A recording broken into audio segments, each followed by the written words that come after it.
Hi, my name is Mike. I'm the pastor here at Shepherd of the Hills, and we are talking about the gathering. Now, I am still new in town and figuring out all this stuff, so we have our special guest, Jim, today, who is one of our members here at Shepherd of the Hills, but is also on the board for the gathering. So we're going to ask him some questions, and he can tell you actually what it is. So, before we start the serious stuff, though, Jim, tell everybody what's your name. Jim Lurquin, member of Shepherd of the Hills for about 8 years. My wife Maureen and I, my son Jason, my daughter Sarah have been attending for about 8 years. So we usually attend the early service. Wonderful. And so, how did you get involved in the gathering? Through our old church that we used to attend in Germantown, we had a volunteer kind of schedule set up on a quarterly basis. We would go down and serve, and so that's how I got started there. And then after a while, through ongoing involvement, I was asked to join the board. Wonderful. So, what exactly does the gathering do? The Gathering is a community meal program, so we serve meals to hungry and homeless people, people in need in the city of Milwaukee at several different meal sites, primarily at 3.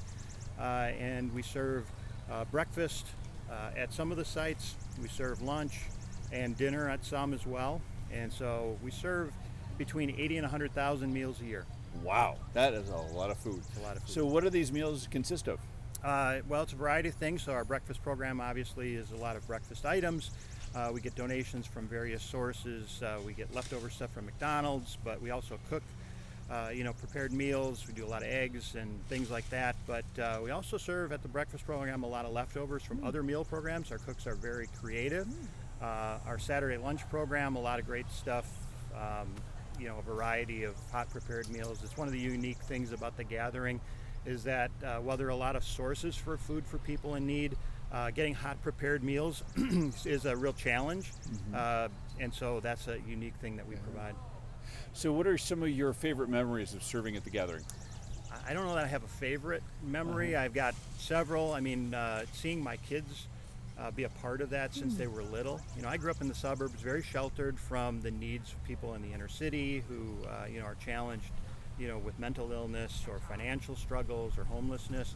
And so it's just a really great opportunity for my kids to be a part of that since they were young. So seeing them involved and embrace it and really look forward to coming, seeing the guests and how appreciative there are, that a lot of my memories are related to the way the guests have responded to, our service. And then finally, the camaraderie that I've seen, from our old church and from Shepherd of the Hills in terms of, just people getting together and serving and building connections and relationships. Cool. So, what are we asking the people at Shepherd of the Hills to do? Well, we have volunteer opportunities that are scheduled, so sign up for those volunteer opportunities. Those have obviously changed a little bit. The number of people that we need at any given time are less because we're not serving people who are sitting down to eat. But there are opportunities, one in August and one in October coming up. There are a number of needs that the Gathering has, so you can go to the Gathering's website. If you just simply Google the Gathering Milwaukee, you'll find their website very easily. And there's a list of things that we need, especially now that we've kind of changed the way we're providing service. So that list includes things like plastic bags, containers, sanitizing wipes, disinfectant cleaners, things like that. But that list is being updated on a weekly basis. And then monetary donations are much appreciated. So right now we need an HVAC system at our newest site on Fond du Lac Avenue.